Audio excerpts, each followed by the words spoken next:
Bonjour à tous. L'une des choses les plus importantes avant de partir pour un long trajet est de vérifier les niveaux de sa voiture. Sachez avant tout que votre véhicule doit être froid pour ne pas vous brûler et sur un sol plat. Une manipulation après même un court trajet fausserait les résultats. Voici les accessoires dont vous aurez besoin. Des gants, un chiffon usagé, un entonnoir si besoin, de l'huile moteur, du liquide de refroidissement, du liquide de frein et enfin du liquide lave-glace. Avant tout, ne jamais dépasser le niveau maximum de chaque liquide. Bien respecter les niveaux préconisés par le constructeur. Mettez vos gants. Commençons par vérifier l'huile moteur. La jauge d'huile est une longue tige métallique ou en plastique. Retirez-la une première fois et essuyez-la avec un chiffon usagé. La replongez et la retirez à nouveau.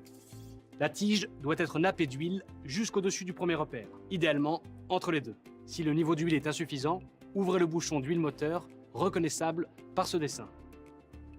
Faites l'appoint nécessaire en utilisant l'huile préconisée par le constructeur. Vérifiez le niveau après avoir laissé quelques secondes entre l'ajout et le contrôle. Attention, il est toujours plus facile d'en remettre que d'en retirer.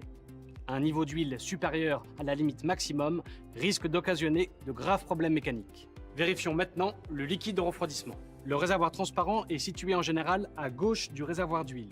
Il est doté de repères qui permettent de contrôler le niveau maximum et minimum à l'œil nu. N'hésitez pas également à contrôler l'état du liquide. Il doit être d'une couleur nette, ne pas présenter de signes de mayonnaise et être dépourvu de dépôts dans le réservoir.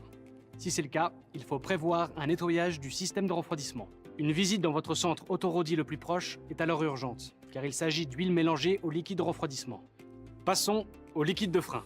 Sur la plupart des modèles, il est contenu dans un petit réservoir semi-transparent situé à droite du compartiment moteur. Le niveau doit être haut, sans que le réservoir soit rempli à ras-bord.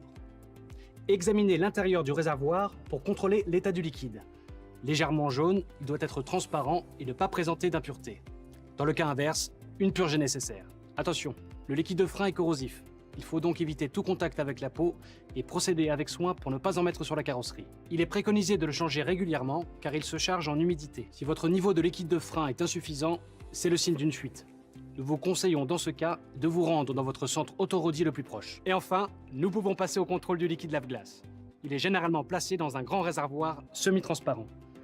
Le niveau se contrôle à l'œil nu. Prendre soin de ne pas remplir à ras-bord. Bonne route et à la prochaine!